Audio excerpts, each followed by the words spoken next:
know who wasn't trying to be nice? Mr. Masvidal. Yeah. He wasn't nice at all. Well, he definitely wasn't nice in the cage. Okay, so you want to go in the cage first? Go in order. Yeah, just go in order. Go in order. Jorge Masvidal has long been one of my favorite fighters, especially more so in the cage, especially now and more so in the cage. That dude, when you people talk about like, man, that dude is tough, and they throw that word around a lot. In the cage, Jorge Masvidal, it doesn't really get any tougher than he is.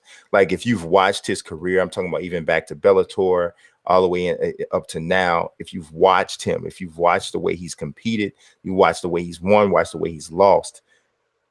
Masvidal is a tough guy, but beyond the toughness, he is extraordinarily skilled.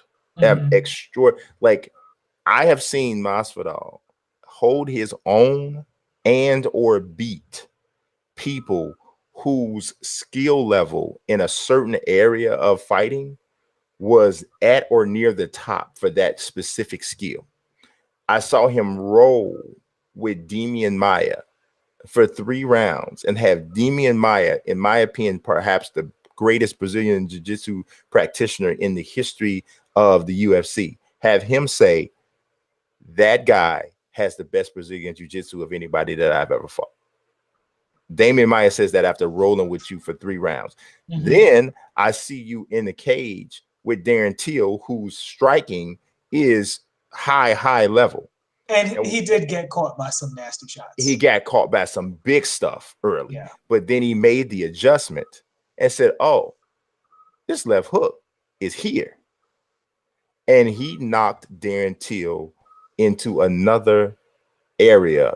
Now, so let's talk about that for a second. Now, we talked on the show before that fight about how Till is fighting in the wrong division. Yes. And him struggling to make weight is hurting him real bad. And then we said this to our credit. We said this when he only had 1 loss on his record. Yeah. And we were just like, because I asked you about that. And shout out to my brother because I asked him for his analysis on Till, because I know he's been watching it for a while. And this looked like that, right? Like this looked somewhat like, man, you need to stop running around losing 35 pounds the day before the fight. Like that is not good for you, man. And to Till's credit, he has very fast striking. Yeah, his hands are pretty fast. His hands are pretty fast, and he knows how to disguise it. There was an interesting quote by Masvidal. He said, I didn't even see what hit me. And specifically, there's this great video by Michael Jai White, where he's teaching Kimbo Slice. Did you see it?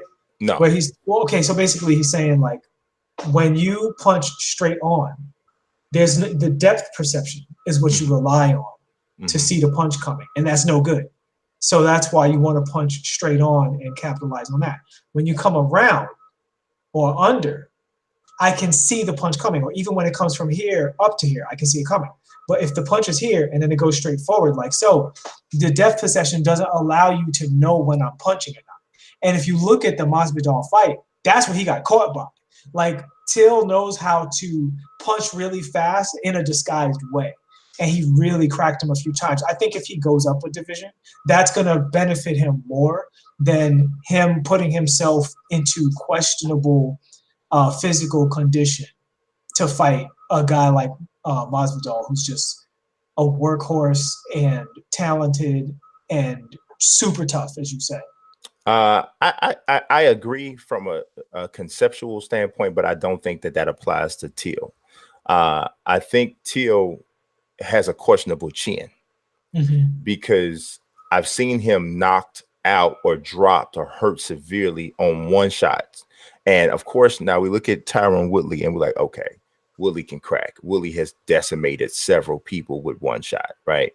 But Masvidal, as good of a fighter as he is, he's never really been known as a one-hit quitter type of a thrower. And he eradicated Till with that left hook, right? But isn't that what they say? That's a symptom of cutting too much weight? Well, here's the thing.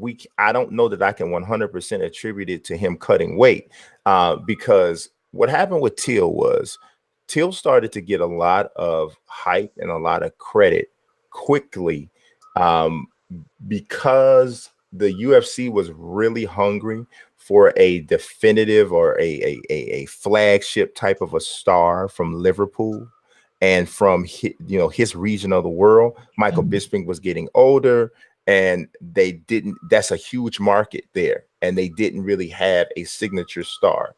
And Darren Till has the mouthpiece, and he has a look. So they wanted to erect him as that guy, and he was willing and bringing it on. And he helped get that first event in Liverpool there with just his own promotional skills and his hype. So I say that to say, if you look at Till's best win, his best win came over an undersized Donald Cerrone before he got the fight with Tyron Woodley. He quote unquote beat Stephen Wonderboy Thompson, but I thought Wonderboy won the fight. Neither one of them did anything for the fight period, but based off of the little taps that were thrown, I thought Wonderboy probably should have won. I say that to say Till was never really truly tested until he met Woodley, and now here again when he's fought Masvidal. So I'm not sure that the failure that we've seen from him is due to the fact that this is just who he is, or are you really now showing some ill effects from constant weight cutting? And I'm saying if you're getting destroyed by 170 pounders with one shot, what happens when Yoel Romero hits you? I think that's totally fair. And honestly, I don't even necessarily disagree with you on that point. I just think that it's possible to be a factor because this was something people were saying and has been recorded about him, is that he walks around too big.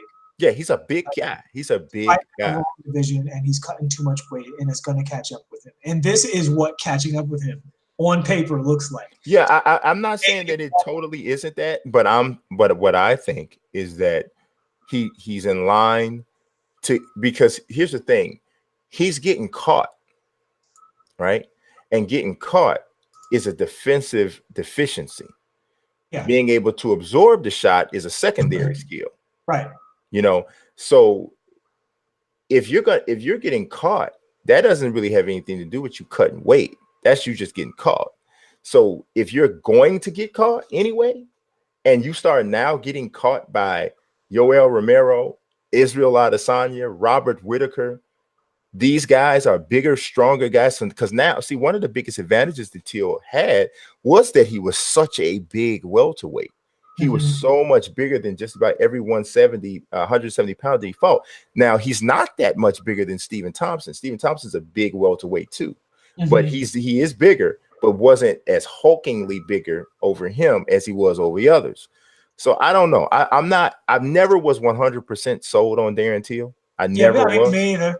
I never was. So I'm not sure what's going on, but I know that the knockout that he suffered last weekend is a life-changing, career-changing type of a knockout. Because when you get knocked out and you're literally unconscious for anywhere between 60 to 90 to 120 to 2 minutes, yeah, that's different. That's different. And not everybody is capable of coming back from stuff like that, the same fighter as strong. And now you telling me you're going to go up 15 pounds and fight people who hit even harder and don't have the stigma of being the bigger guy?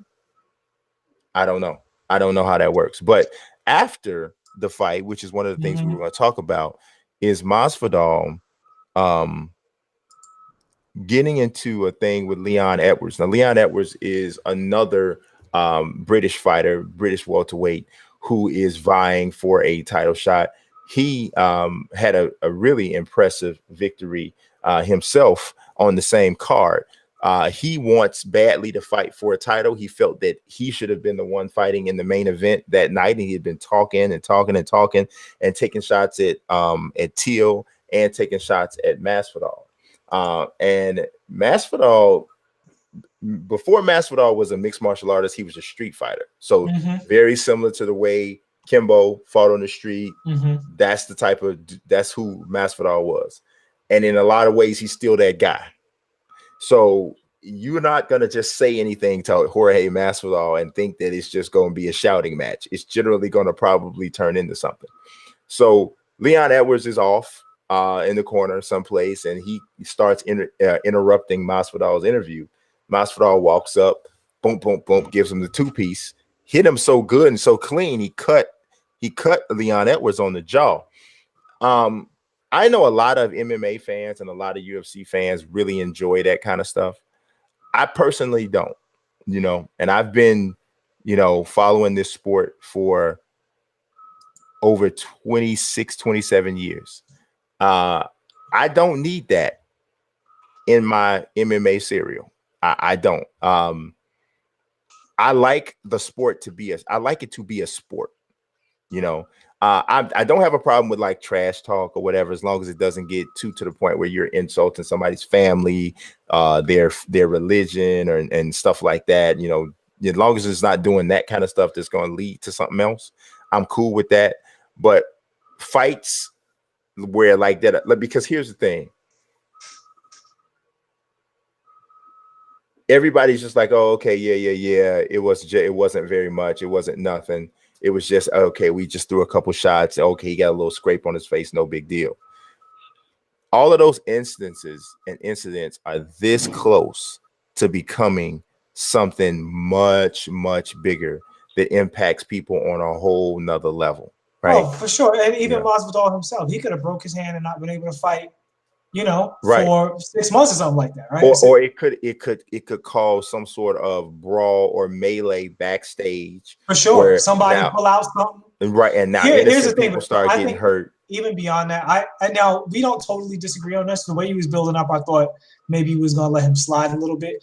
Honestly, I feel very strongly negative about what he did. Yeah. Because the way let me describe it as I saw it. So he's doing his interview. And Leon says something as he's walking by. Leon got a good 35 feet away from him. And this dude stopped the interview after Leon was away, chased him out into the hallway, called him, like he owed him $20. And he was trying, before you leave, let me get that $20. You know what I'm saying? And I need that to get back home. Right. And he's calling him. And then Leon walks over. He claims Leon put his hands up. Leon did not threaten him physically. He did not rapidly close proximity. He preemptively attacked Leon Edwards with a whole bunch of sucker punches before they were separated. Right. And the thing about that gets me is what you said about the street fight thing. On the one hand, I get it, and if you listen to Masvidal talk, he is that dude. On the other hand, miss me with that juvenile stupidity. Yes. Right? Like, don't pretend you've never seen people sell fights in the UFC. Yes. Leon is selling the division. He is selling fights. He is building rivalry. That's why he said something. He walks away. You let him go. Call him out in the press conference. WWE. We know what this is. You're building up the drama and creating interest. You're going to turn this into a situation where y'all have some genuine dislike for each other, where you have to protect yourself against him, even though you the one who chased him down. You are a goon. Yep. You're a goon and a moron. And you did something very stupid. And the UFC should definitely suspend him and make him pay for it, despite the fact that Leon is smart enough and class enough to say it's all part of the game. No, he should not be encouraged to continue to believe the stupid things going on inside of his goon brain. This exactly what you said is exactly what I mean when I talk about some of the things that go on with Conor McGregor, some of the things that he does, like some of the trash talking that he was doing, that I think that obviously it's not getting physical like Masvidal, but it's inciting something that's going to go beyond the octagon. And that is where, to me, there's a problem, and there is where there needs to be some discipline. Dana White has already said he's not going to discipline Masvidal. He already said it. That's crazy. It's Wild West. It's the Wild West, man. I think that's a bad precedent.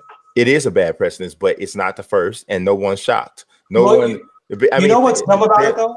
Because guys who want to sell the fight by trash talking, Yeah. If they think that they're going to get into a scuffle that could cause some of their people to get suspended, that could cause them to have an injury before the fight, they're going to be like, I'm going to just keep it in the gym until it's time to fight. I'm not going to, So you're actually losing out on the trash talk by making it okay to escalate it to physical violence. It's extremely stupid. You're killing it. But because here's the thing, there's no future in the trash talk. I mean, there's no future in the physical altercations outside of the octagon, because at some point, because what they're lucky that nobody else got hurt, and then you didn't take it outside of Dana White's hands, you didn't take it out of Leon Edwards' hands, and now you're in the hands of somebody who's doesn't have a vested interest in keeping Masvidal in the octagon. Somebody's going to press charges and whatever, and that's that. You don't keep playing these games, man. You don't keep playing these games, doing this crap. It's very immature. It's ridiculous, man. And I made an analogy. I was like, dude, so Kevin Durant says something crazy, starts like when he said LeBron James playing with LeBron is a toxic environment. So LeBron sees him, walks up to him, say, "Hey, say it to my face, dude." Bang, bang, bang, bang. Right. And so what they're gonna say is, people are gonna say, so I like to always have my adversary's point in mind. Somebody's gonna say, "Oh man, this is a different sport. These dudes are fighters." No, they're athletes first, and they're professionals first. They're athletes and professionals who fight. And here's the thing: what happens inside the octagon is sport. Yes. Anything that would happen inside the octagon, outside the octagon, is assault. It's criminal, man. Exactly. It's what it is. They're not allowed to fight outside the octagon. That's not how it works. It's not like they're just warrior gladiators, and that's how gladiators do. No, because the police is not subscribing to that. You know what I mean? In fact, and we, I recently had a conversation about this. This is why, as martial artists, you have to be responsible. We talked about this last week too. Yeah. If people are going to allow you to train yourself into a weapon, you have to be responsible with that weapon. You don't get to be less responsible because you're a weapon. Oh, he throws punches, man. That's what he did. No, that's the opposite of how it's supposed to go. It's the opposite of how it goes. It's ridiculous, man. It really is. And it's really is quite disheartening, honestly. And what's even more disheartening is the fact that it's become it's predictable dysfunction. And it's predictable the low amount of accountability that that these guys are going to be held to. They're not going to be held accountable. It already. You know what I mean? So it's crazy. And even some of my favorite fighters have been guilty. I mean, Cyborg slapped the taste out of Angela Magana's mouth at the UFC fighter retreat. Angela Magana had been talking about her. She gets off the bus, walks up to her, didn't know somebody was filming, pop. Smacks the taste out of the girl's mouth. You know what I mean? I'm like, you can't do that, bro. You just can't do that. So, but one of the points I did want to make about the Dillashaw thing before we moved on is, I think that the UFC can handle this well and kind of divert some attention from what's going on by having a tournament to determine who is going to be the next champion. Right? I think it would be awesome. I think tournaments work well in MMA. They're working well for Bellator. One championship is starting 2 tournaments now for their lightweight and men's flyweight division. Imagine taking the top 8 healthy, and I say healthy because Dominic Cruz is in the top 8 and he's obviously not healthy, but the top 8 men's bantamweights and putting them in a tournament, NBA conference playoff style, 1 against 8, 2 against 7, 3 against 6, 4 against 5, and having it battle out with the hype machine that they're attached to now with ESPN, dude. You know what? And it would be phenomenal. Past few weeks, we've been saying this is an event for the hardcore. Yeah, that tournament would give you life in between the Adesanyas and the Yoel Romeros and the top flight people always fighting in the championship bouts and stuff like that. This would give you, it gives you a championship fight without a championship fight at the top of every card. Yeah, I mean, essentially, you got the 1-8 matchup and you got the 4-5 matchup. Those 2 fighters fight each other on the same. Those 2 fights take place on the same card. Then the next card, you have the 2-7 and the 3-6. Those fights, because they stay on the same time schedule. You know, okay. So then the next time when they fight, the winners of that little 4 fight on the same. And I'm telling you, it keeps intrigue. Now, the entire card isn't the tournament, but you got these tournaments. No, so every card is spiked by this real interest. I'm with you. It makes great sense. And to me, by the middle of the first tournament fight, you forgot why they even having the tournament. All you notice that they having a tournament and it's awesome. And that's it. You don't even realize. You be like, oh yeah, they did lose because TJ got stripped. But I want to know who's gonna win. You know what I mean? And that becomes what it is. So that's my idea. I actually wrote something up about that last week. If you guys didn't get a chance to check it out, check it out.